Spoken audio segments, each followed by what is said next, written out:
How to switch to another WhatsApp account 2026. New update. First of all, make sure you're using the latest version of WhatsApp.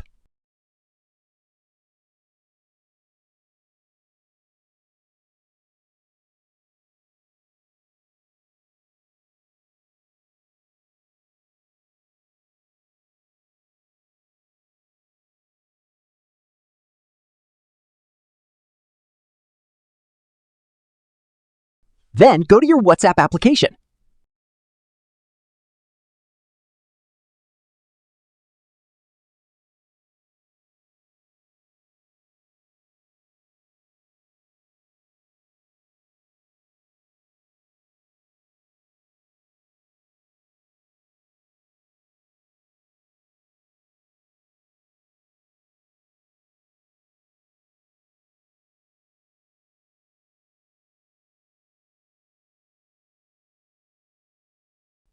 Done! Your WhatsApp account has been switched successfully. Don't forget to like, comment, share, and subscribe for more tutorials. Thanks for watching.